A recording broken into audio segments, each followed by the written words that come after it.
महाराष्ट्र राज्याचे ग्रामीण विकास मंत्री नामदार जयकुमार गोरेभाऊ यांच्या मान तालुक्यातील बोराटेवाडी येथील अखंड हरिनाम सप्त्याचा निमित्त काल्याचे कीर्तन हबप गुरुवर्य भास्कर महाराज पवार यांचे झाले। हबप गुरुवर्य भास्कर पवार महाराज हे वैकुंठवासी गोविंद महाराज केंद्रे बाबा संस्थान आळंदी पंढरपूर या संस्थेचे सचिव आहेत। भास्कर महाराज पवार यांची कीर्तन सेवा आपण सर्वजण ऐकूया।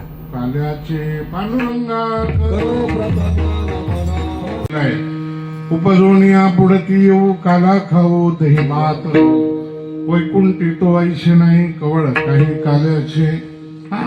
महाराजांचा जगद्गुरु तुकोबारायांचा अभंग आहे। या अभंगामध्ये आणि जगद्गुरु तुकोबाराय हे आव्हान आश्वासन देतात। उपजोनिया म्हणजे जन्माला पुढती येऊ आणि काला खाऊ।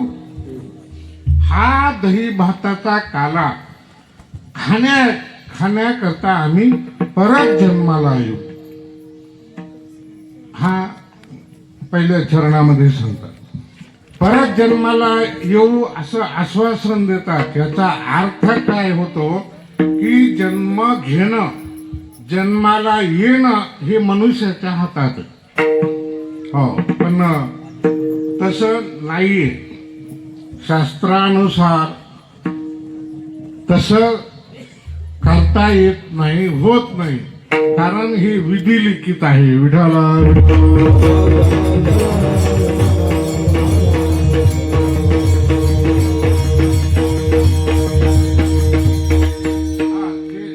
मरण कुणाला चुकवता येत नाही, जन्म ही कुणाला टाळता येत नाही। म्हणून हो, अमुक जन्माला येईन मी, माणसाच्या जन्माला येईन असं नाही ना हो, कारण तू एखाद्या वेळेला डुकराच्या जन्माला जाऊ शकतो ना, एखाद्या वेळेला म्हशीच्या जन्माला जाऊन, समजा एखाद्या बाईनं नाही एकादशी केली ती म्हैस होऊ शकते ना।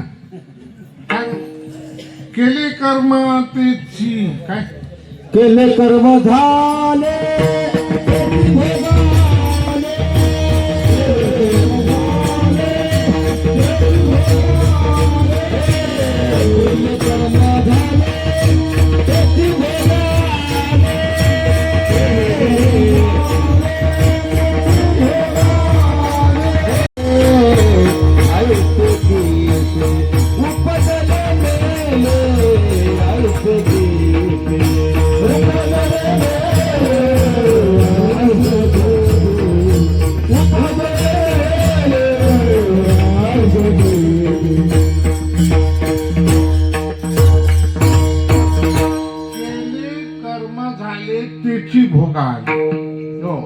जो जसं कर्म तुकाराम महाराज म्हणतात खंती ते न करा, आणि तुकाराम महाराज म्हणतात होणे गाढव कुत्रा। गाढवासारखं वागले तर गाढव व्हाल ना तुम्ही, बैलासारखे वागले तर बैल व्हाल, कुत्र्यासारखे वागले तर कुत्रे व्हाल। खंती ते न करा, काळजी करू नका, होणे गाढव कुत्रा। आणि महाराज तुम्ही तर म्हणताय उपजोनिया पुढती येऊ काला खाऊ दही भात, दही भाताचा खाण्याकरता मी परत जन्माला येऊ। कारण त्याचा कारण असं आहे, लगेच सांगून देतो, परत येण्याचा काही कारण नाही की कर्म तशा पद्धतीने करू की आम्ही हे काला खाण्याकरता आम्ही परत येऊ। सावता महाराजांनी आपलं स्वतःच कर्मच देव बनवलं होतं हो, त्यांचं कर्म हाच देव झाला होता। आलं का लक्षामध्ये?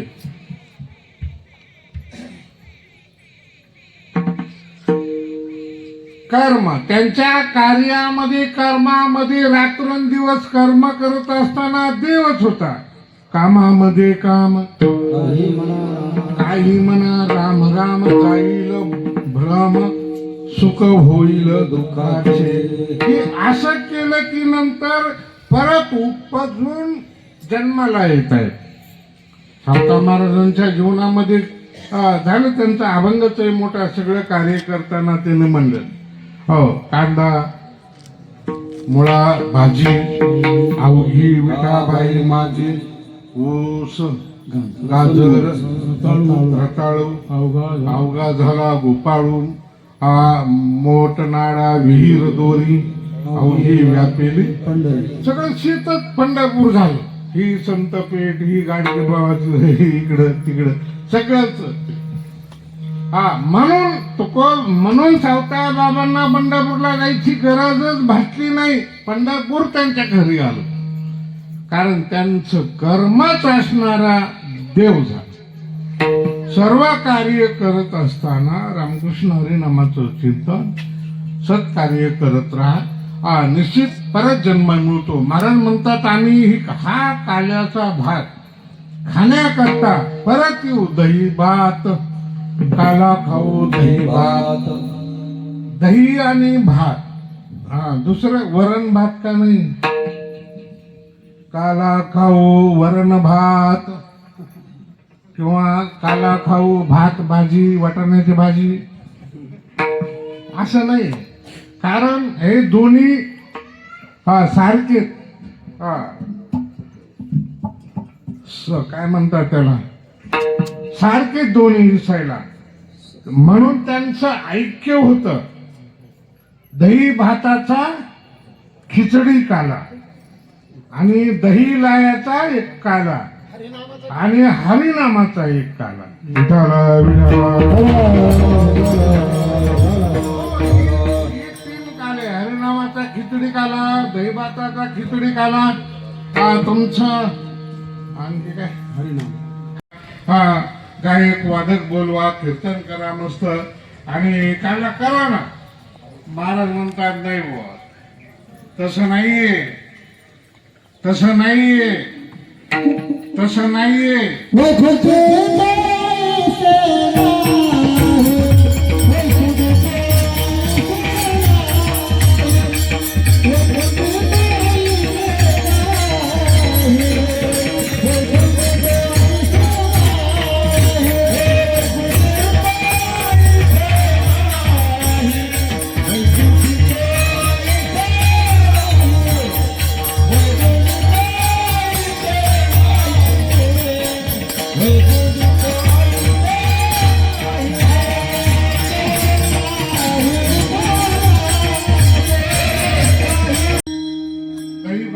खिचडी काला वैकुंठामध्ये नाही. महाराज म्हणतात, वैकुंठी तो ऐशे नाही कवळ काही काल्याचे. कवळ, कवळ म्हणजे काय, वदनी कवळ घेता नाम घ्या श्रीहरीचे. कवळ म्हणजे घास. एक घास सुद्धा वैकुंठामध्ये नाही महाराज. हो, कवळ काही काल्याचे वैकुंठी तो नाही, वैकुंठात नाही. मुळात वैकुंठात काला नाही, कारण वैकुंठात कीर्तन करण्याची परिस्थिती नाही. काला नाही, कालवा आहे वैकुंठ. काला वेगळा, कालवा वेगळा आणि भेळ वेगळी, मिसळ वेगळी. काला वेगळा, काला त्याला म्हणतात दोन वस्तूचं एकत्रीकरण, जीव ब्रह्माचं ऐक्य काला.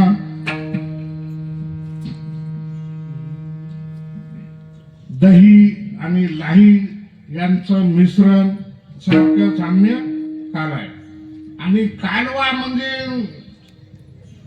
सगळे त्याचे मिसळ असतं. काला, काला ज्याला म्हणतात काला, आमच्याकडे काला करतात, कालवा असू द्या. पण वैकुंठामध्ये कालवा आहे, काला नाही. आनंदाने प्रेमाने भजन करतात, अन्नदान करतात, अन्न प्राशन प्रसाद म्हणून करतात, सुख समाधानी पावतात. हा वैकुंठामध्येही असं नाही. ते कालवा आहे, त्यांच्याकडे काला खायला मिळत नाही. त्यांच्याकडे हे मृत्यूचे काय स्वर्गीचे आमर हो, आमर आहे तिकडे. दुसरं काही मिळत नाही त्यांना. अमृत प्यायला मिळतं, अमृत. माणसं अमर होतात तिथे. अमृत पेलं की ते मरतच नाही. आता ती मरत नाही, ती आता त्यांना आलाय जगायच्या कंटाळा, तरी ती मरत नाही ती. आणि आम्हाला जगावं वाटतं पण जगत नाही इथले लोक. ती मरायचं बघतात ना, मुलग म्हणून म्हणतात की मृत्यू लोकी व्हावा जन्म. आम्हालाही तर मृत्यू लोकात जन्म मिळाला पाहिजे, आम्हालाही कीर्तन करता आलं पाहिजे, आम्हाला ज्ञानेश्वरी वाचता आली पाहिजे, हो आम्हाला पंढरीची वारी करता आली पाहिजे. पण वैकुंठी तो महाराज म्हणतात वैकुंठामध्ये हे नाही, आम्ही इथंच करणार.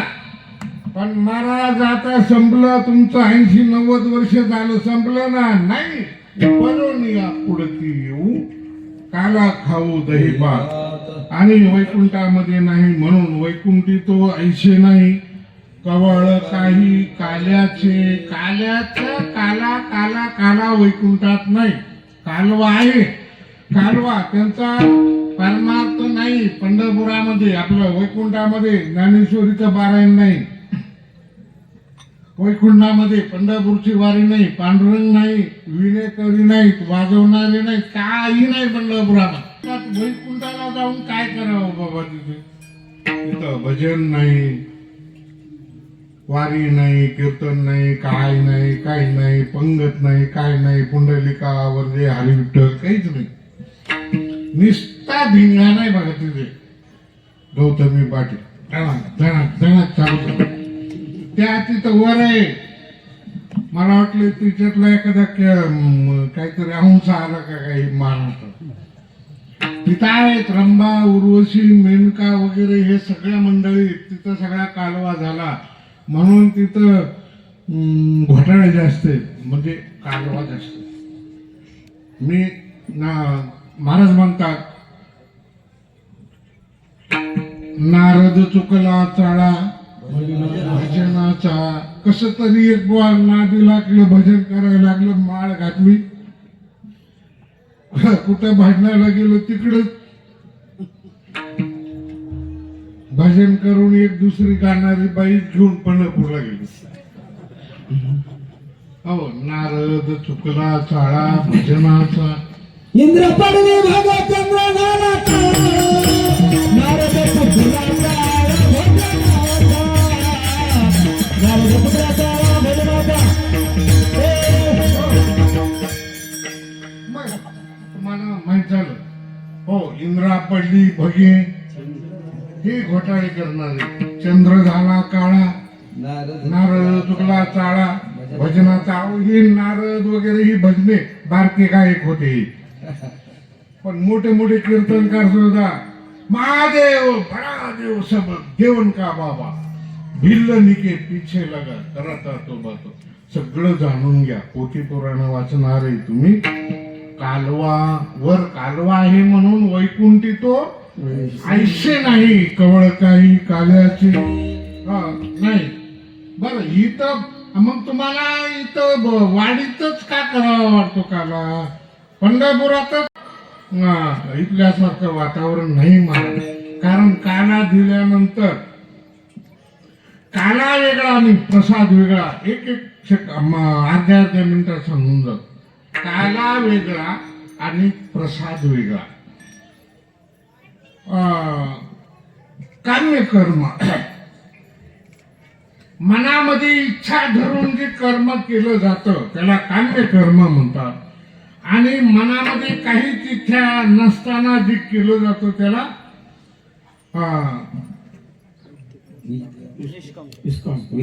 निष्काम कर्म म्हणतात.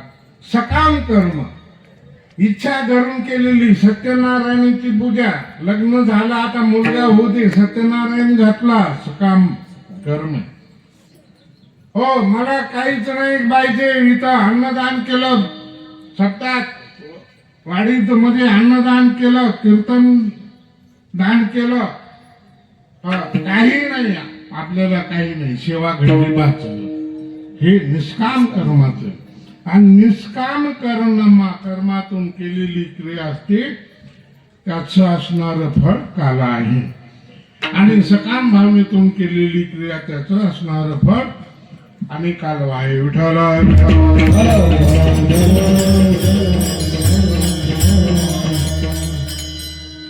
प्रसाद आणि काला ह्या वेगळा वेगळा सांगितलं मी तुम्हाला.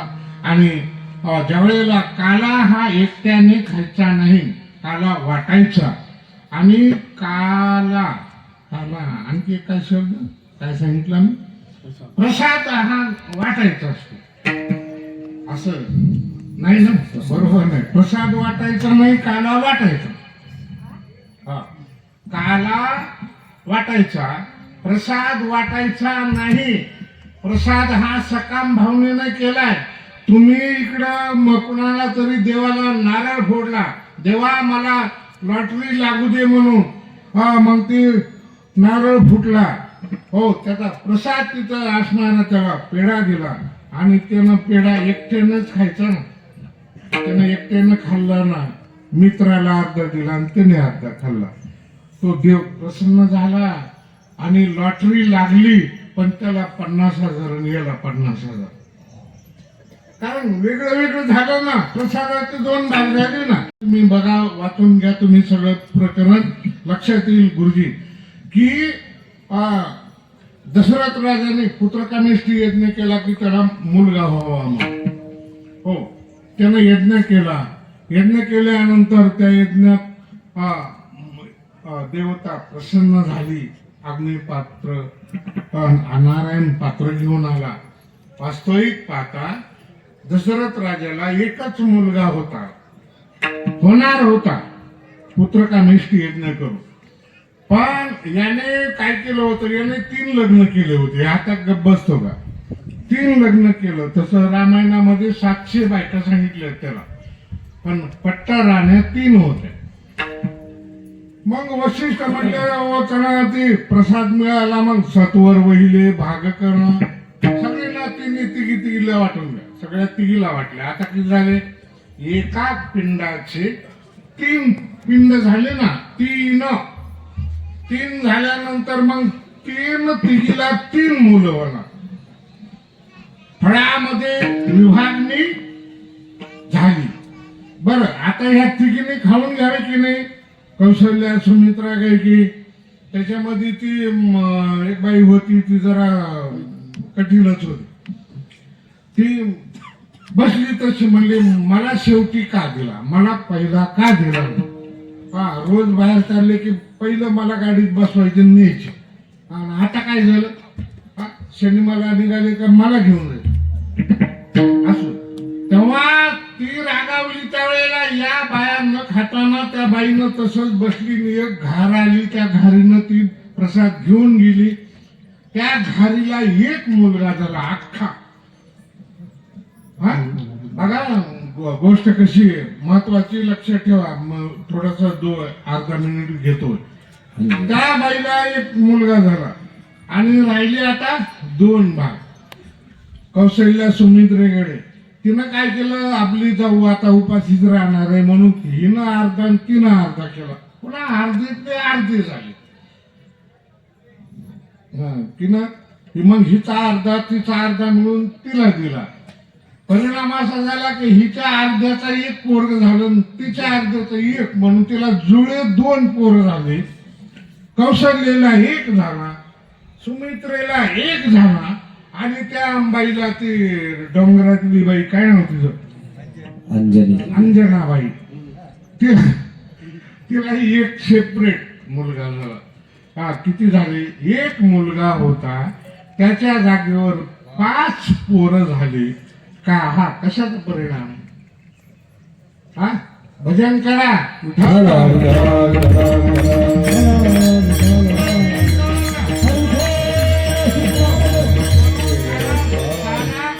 काला एकट्यानं खायचं नाही, काला वाटायचं. आणि प्रसाद हा एकट्यानं खायचा. हो, श्रावणात जर एखाद्यानं कुणी नवनाथ लावला असेल, त्याच्या घरी ऐकायला जायचं. आरती झाली का तो प्रसाद देतो, लगेच खाऊन टाकायचं. हो, पण माणसाला असे आगावे का बायकोला घरी अर्धी पुडी बांधून देतात. त्याच्यामुळे त्याचं फळ आहे ना, ते भेटतच नाही. काय करणार असं. म्हणून महाराज म्हणतात, ही तर आम्ही काला एकटं नाही खाणार, आम्ही एकामेकाला देऊन टाकणार.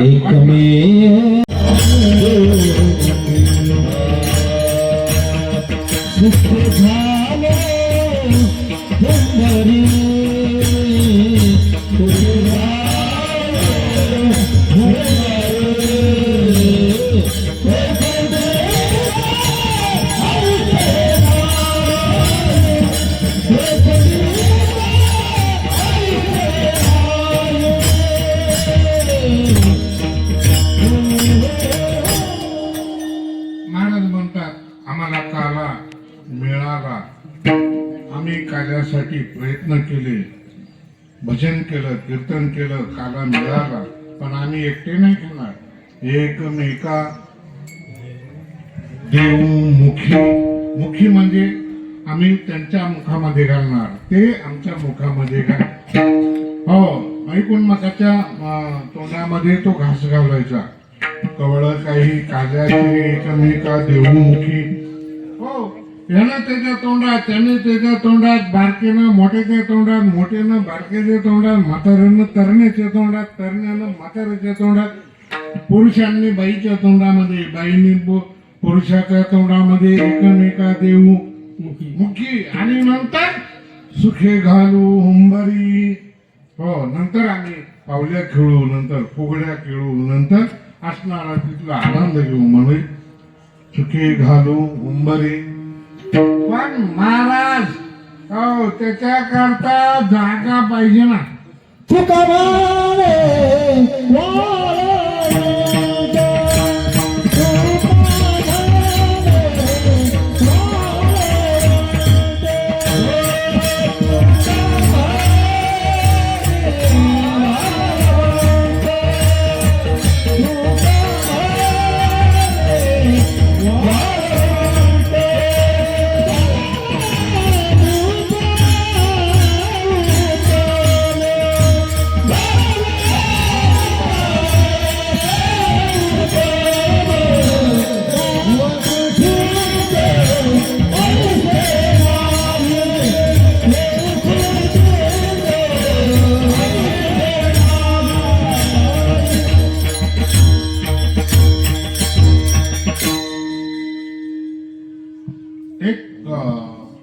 असे महाराज जागे, कारण कोणत्याही जागेमध्ये कीर्तन होऊ शकत नाही. करायचा प्रयत्न करा तुम्ही. हो, कारण जागेमध्ये दोष असतो. म्हणून बघा, हे बंगले बांधणारे वगैरे हे लोक असतात ना, त्याला एक शास्त्र आहे, वास्तुशास्त्र म्हणतात. त्याचं संडास कोणीकडे पाहिजे, किचन कुठे पाहिजे, बेडरूम कुठे पाहिजे, काय पाहिजे. आणि ही सर्व सबल होण्याकरता दुसरा एक दोष आहे, पूर्वीचा दोष आहे त्या जागेवर. हो, हा याचाही लेख असणं रामायणामध्ये बघा, सुंद उपसुंदाचं जिथं युद्ध झालं तिथं राम लक्ष्मण बसले आणि तिथं विकल्प लक्ष्मणाच्या मनात आला की अरे काय, मी आता लग्न झालं मागच्या वैशाखात आणि या भावाच्या नादी लागून 14 वर्ष वनवासात बायको तिकडे राहील का. हा विकल्प लक्ष्मणाच्या मनात आला, कारण जागेचा दोष होता. तसं आहे. हा, मी बोलत नाही, तुकाराम महाराजांचं एक प्रमाण आहे, जागेचा महिमा. हा, गोकुळ उतरले रामा, इथं ह्या जागेचा महिमाच असा आहे. सावता महाराजांच्या वास्तव्यानं पुण्यात झालेली ही जमीन, म्हणून या ठिकाणी असे मोठमोठे कार्यक्रम होतात. त्याचं कारणच आहे की ही जमीन असणारी भारलेली. आणि एक पुढचं सांगतो तुम्हाला, आठवलं म्हणून सांगतो, ते एक विषयच येतो त्याचा, मी देईन तुम्हाला नंतर. तेथे जाऊ नका कोणी, गेले नाही आले परत होणी. हो, तुकाराम महाराज म्हणतात तिथे जाऊ नका, म्हणजे पंढरपूरला जाऊ नका, जे गेले ते परत आलेच नाही. बहु खेचरीचे रान जाता वेळे होय मना, तेथे जाऊ नका कोणी, गेले नाही आले परत, गेले नाही आले परत, गेले नाही आले परत. बहु खेचरीचे रान, खेचरीचे म्हणजे भारलेलं रान आहे. ते भारलेलं म्हणजे काय असतं ते तुम्हाला माहित नाही. ते काय असतं ते, काय जाणते असतात ना, ते त्यांना ते भारलेलं असतं. देवऋषी त्यांनी ते भारलेलं रान आहे पंढरपूरचं, तिथे जाऊ नका कोणी, गेले नाही आले परतोनी. तुका पंढरीशी गेला परतोनी नाही आला, कारण ते भारलेलं आहे. म्हणजे नामचिंतनाने, कथा कीर्तनाने, हरी गजराने ते भारलेलं. बरं, ते कधी बी लागत नाही. पंढरीचे भूत मोठे, चालले गेले झडपी वाटे, तसंही आमचं भूत इथं मंदिरात बसलेले. ती कुणाला इथं मंदिरात आलं का सोडत नाही, त्याला माळ घालायलाच लावतो. ऐका नाही, नाही माळ घातली ना बरोबर असणार, मग त्याची कार्यक्रम बरोबर होतो त्यावेळेमध्ये. हा तसं आहे. असो जायचं थोडं मला की जागा पाहिजे, जागा भरलेली पाहिजे. हा ती म्हणजे तुकाराम महाराज म्हणतात 3 जागा आहेत. तुका म्हणे वाळवंट, वाळवंट पाहिजे. पंढरपूरचं चंद्रभागेचं वाळवंट आहे. हो वाळवंट काहीतरी आहे ना प्रमाण. वाळवंट नुसतं सांगा म्हणू नका. चंद्रभागे वाळवंटी चंद्रभागे वाळवंटी एकच. प्रातस्नानाची जनदाटी. हा प्रातस्नानाची दाटी आहे पण दुसरं एकाची टाळी झाली. चंद्रभागे वाळवंटी एकाची टाळी झाली चंद्रभागे वाळवंटी म्हणून तुकाराम महाराज म्हणतात. तुका म्हणे वाळवंट भरवी आणि मीठ 2 शब्द आहेत. सारखेच आहे, चांगले पण थोड्या बहुत फरकाने अर्थ वेगळा आहे. तुका म्हणे वाळवंट, ही वाळवंट आहे, हे बरं आहे. हा एवढं काही खास नाही पण बरं आहे. पण इथं कार्यक्रम होत असल्यामुळे नीट आहे आणि उत्तम आहे. बरवी नीट उत्तम. तुका म्हणे वाळवंट बरवी नीट उत्तम आणि त्यासाठी हे चांगले. म्हणून आम्ही उपजवणी पुढते येऊ काला खाऊ. इथं कालीचं कीर्तन करून आम्ही कालाचा महाप्रसाद घेऊ. कारण ही वैकुंठी तो ऐसे नाही कवळ काही काल्याचे विठोबा. आपण दृश्य पाहतो ते पवार महाराजांची कीर्तन सेवा सुरू असतानाच नामदार जयकुमार गोरे भाऊ यांच्या पत्नी सौ सोनियाताई गोरे यांचं आगमन झालेलं आहे. भास्कर पवार महाराज यांचा सत्कार अंकुश भाऊ गोरे यांनी केलेला आहे. सौ सोनियाताई गोरे भास्कर पवार महाराजांचा सत्कार होताना आपण दृश्य पाहतोय. सौ भारतीताई अंकुश भाऊ गोरे या पवार महाराजांचा सत्कार करताना आपण दृश्य पाहतोय. ग्रामस्थांच्या वतीनं सत्कार श्रीकृष्ण बोराटे यांनी केलेला आहे. अशोक बोराटे महाराज सत्कार करत आहे. बंडू बोराटे हेही महाराजांचा सत्कार आपण करताना दृश्य पाहतोय. महाराजांचा सत्कार होत आहे बंडू महाराज यांच्या हस्ते.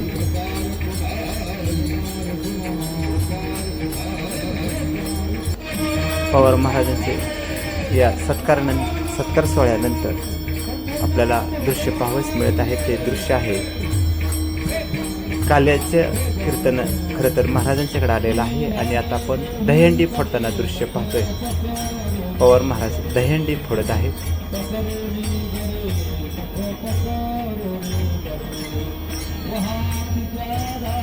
वीणा लावलेला आहे आणि आता पवार महाराज प्रत्यक्ष दहीहंडी फोडताना आपण पाहतोय.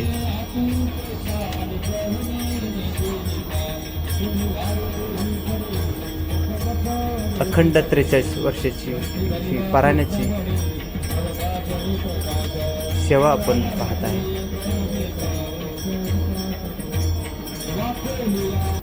आपण पुन्हा एकदा सत्कार सोहळ्याकडे आलेलो आहोत. महाराजांचा सत्कार संतोष बोराटे महाराजांचा सत्कार अंकुश भाऊ यांनी केलेला आहे. त्याचबरोबर परभणीचे महाराज आहेत त्यांचा सत्कार अंकुश भाऊ गोरे आणि जास्त केलेला आहे. महाराजांचा संपादक अजित कुंभार यांचा सत्कार अंकुश भाऊ गोरे यांनी केलेला आहे. संतोष बोराटे महाराज सोबत आहेत. सौ भारतीताई गोरे आहेत.